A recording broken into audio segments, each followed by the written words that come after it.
Olá, pessoal, tudo jóia? Meu nome é Gabriel Senra e nós vamos começar aqui a matéria chamada Direito Penal.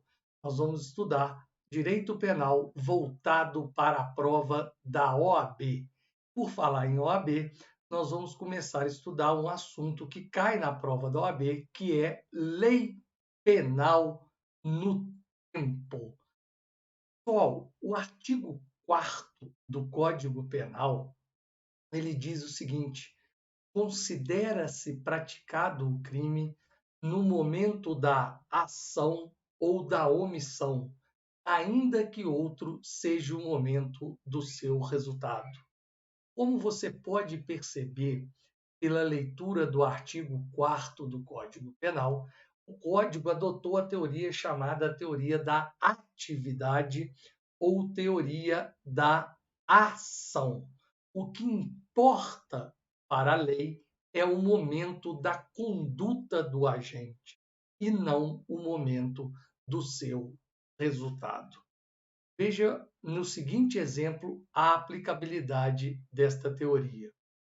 Imagina que Caio, com 17 anos e 11 meses de idade, deu um tiro com a intenção de matar Pedro.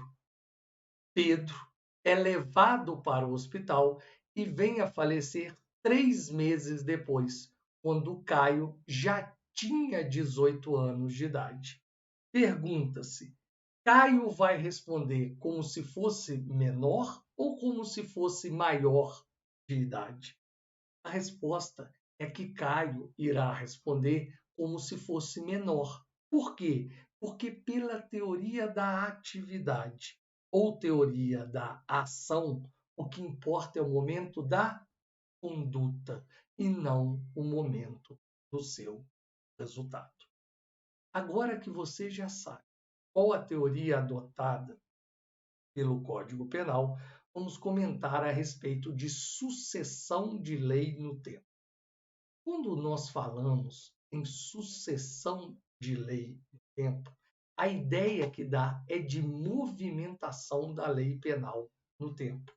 E é exatamente isso que nós vamos comentar.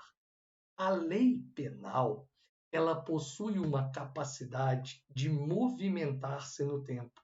A capacidade é chamada de extraatividade. A capacidade da lei penal de movimentar-se no tempo. Ela pode aplicar-se a fatos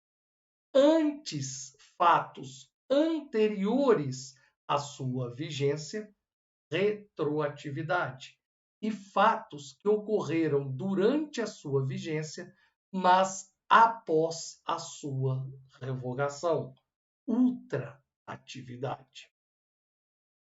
Você tem que saber o seguinte: a lei penal ela só vai ultraagir ou retroagir para beneficiar o acusado. Então vamos lá. A lei penal pode se aplicar a fatos anteriores à sua vigência, retroatividade, e pode aplicar a fatos que ocorreram durante a sua vigência, mesmo após a sua revogação, ultraatividade. A lei penal só ultraage ou retroage para beneficiar o acusado.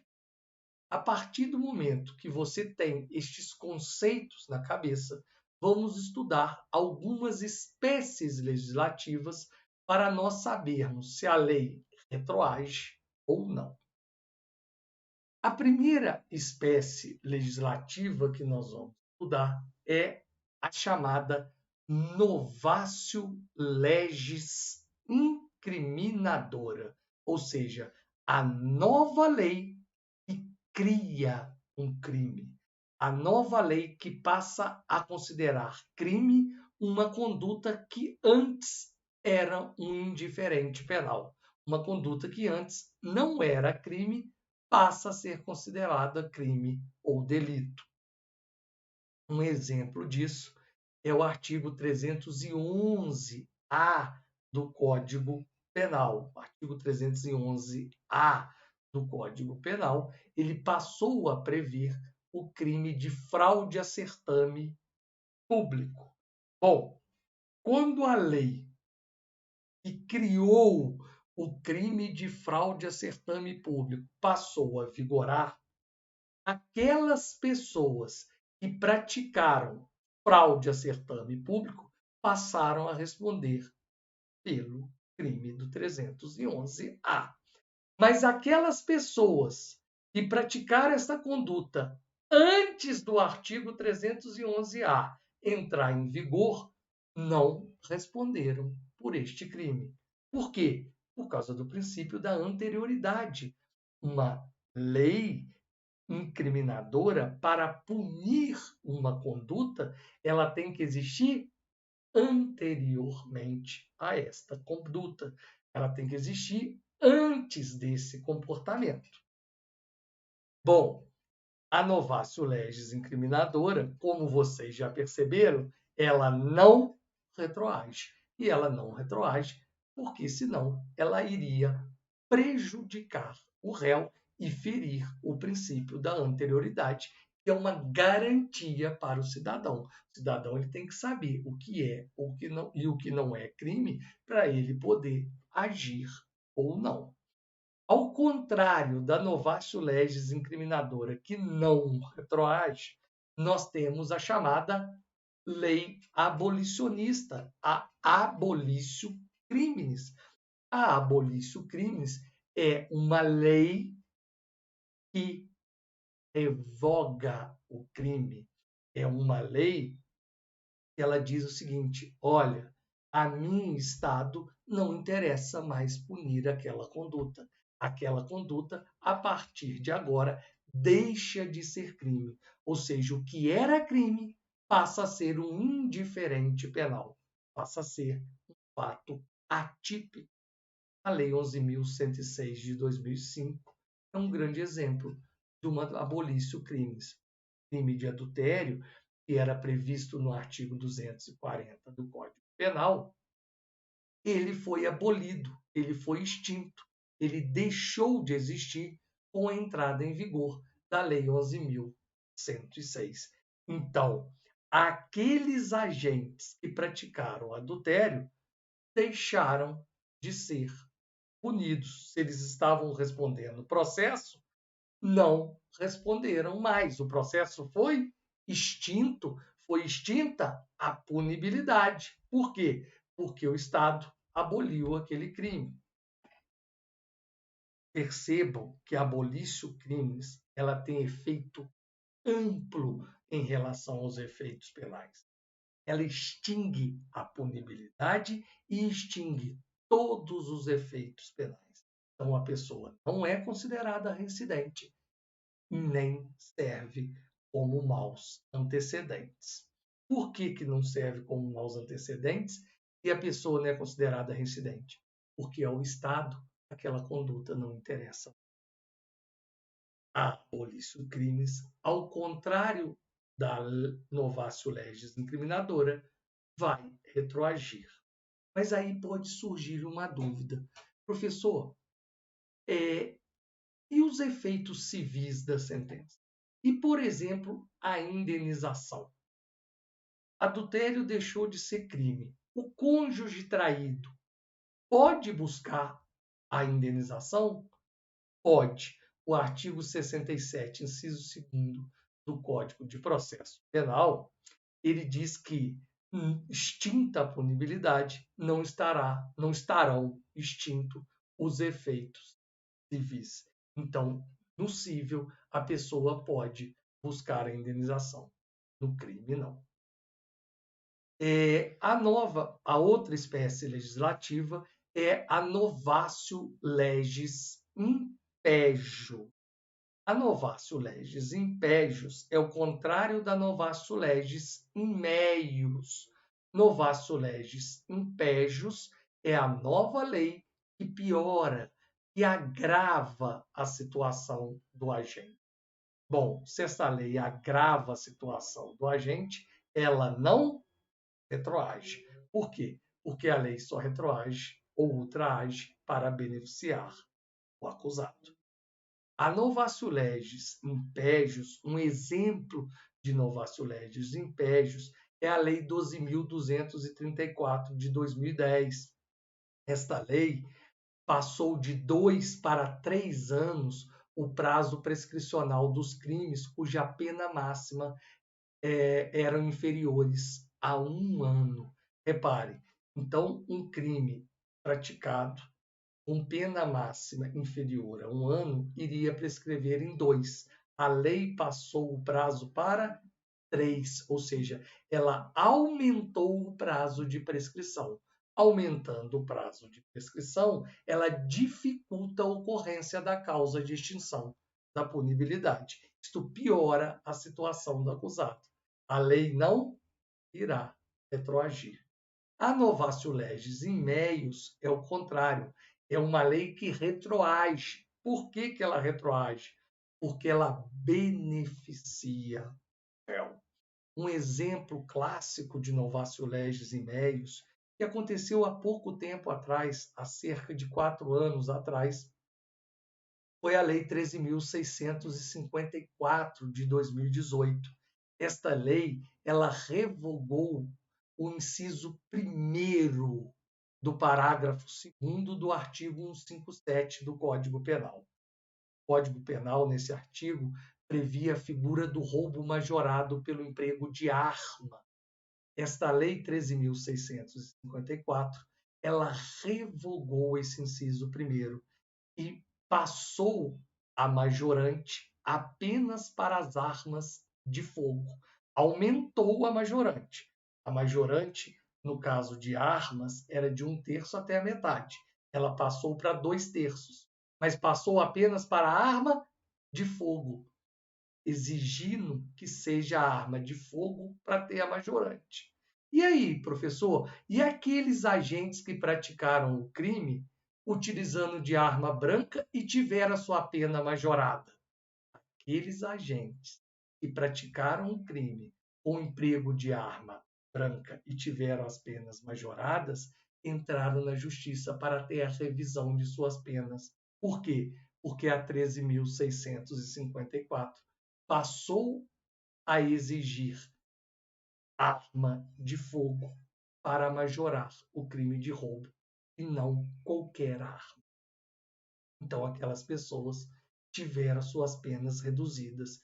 O emprego da majorante foi retirado do cálculo aritmético feito na dosimetria de pena. Então, a Lei 13.654 é um exemplo de novatio legis in meius, uma nova lei que melhora a situação do acusado e, portanto, retroage. Então, aquelas pessoas que tiveram pena de X anos ia ter X menos o que foi aumentada pela majorante do uso da arma. Por último, nós temos o chamado princípio da continuidade normativo típica. O que é princípio da continuidade normativo típico? O próprio nome diz, olha, a conduta continua sendo típica. Um exemplo disso é a Lei 12.015 de 2009. A Lei 12.015 de 2009, ela revogou o crime de atentado violento ao pudor. Antes dessa lei, você abria o Código Penal no artigo 214 e estava escrito assim: constranger mulher mediante violência ou grave ameaça a praticar ou permitir que com ela se pratique ato libidinoso diverso da conjunção carnal. Era o crime de atentado violento ao pudor e previa uma pena de 6 a 10 anos de reclusão. Este artigo foi revogado. O artigo 214 foi revogado, mas a conduta de constranger mulher a praticar ato libidinoso diverso da conjunção carnal, esta conduta não deixou de existir. Ela foi transferida do artigo 214 para o artigo 213, passando a ser considerada estupro.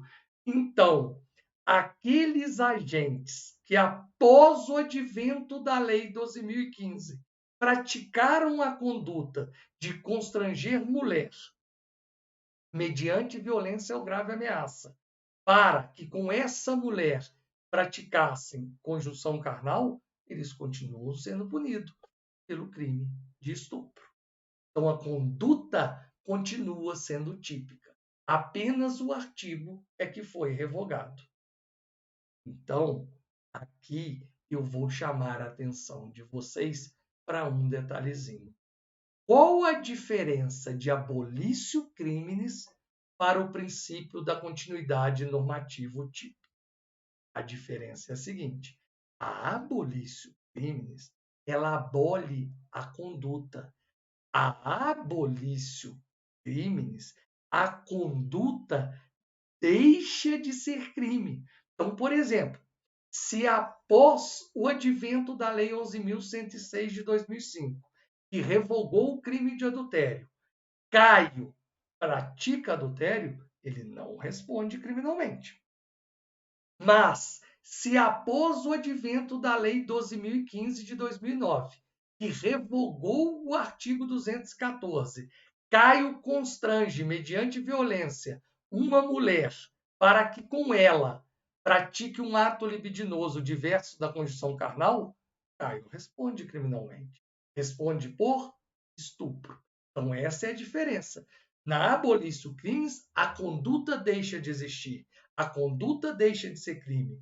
No princípio da continuidade normativa típica, a conduta continua a ser punida, só que em outro artigo, sob uma nova classificação. Pessoal, por último, eu quero lembrar a vocês da súmula 711 do STF, para que vocês não caiam nessa pegadinha. Por quê? Porque nós aprendemos até agora que a lei retroage para beneficiar o réu e só ultraage para beneficiar o réu. Então, nós temos em mente que a lei penal retroage e ultraage para beneficiar o réu. Cuidado com a súmula 711 do STF. Essa é a dica. Porque a súmula 711 vai dizer o seguinte, que nos crimes continuados e permanentes, enquanto não cessada a continuidade e a permanência, se uma lei mais grave entrar em vigor, ela será aplicada. Pessoa, me dá um exemplo para eu entender isso melhor. Imagina o sequestro. O sequestro é um crime permanente. O momento consumativo se alonga no tempo. Então, imagina que Caio prive a liberdade de Tício no dia 1º de janeiro de 2022 e liberte Tício dia 1º de fevereiro de 2022. Quando Caio privou a liberdade de Tício, imaginemos que a pena do sequestro era de 1 a 4 anos. E lá no dia 15 de janeiro de 2022, a pena passou para de 4 a 8 anos, ou seja, aumentou a pena do crime de sequestro. Pergunta-se, qual lei será aplicada? A lei mais grave. Por quê? Porque a lei mais grave entrou em vigor durante o sequestro. A lei mais grave entrou em vigor quando o crime ainda acontecia. Então, se o crime é continuado e permanente e uma lei mais grave entra em vigor enquanto não cessada, enquanto não terminada a continuidade ou a permanência, esta lei mais grave aplica-se. Cuidado com essa súmula 711 do STF. Essa é a dica. Pessoal, por hoje é só. Tá joia? Eu espero que vocês tenham gostado e continuem aí conosco. Vem com a gente. Segue o fluxo.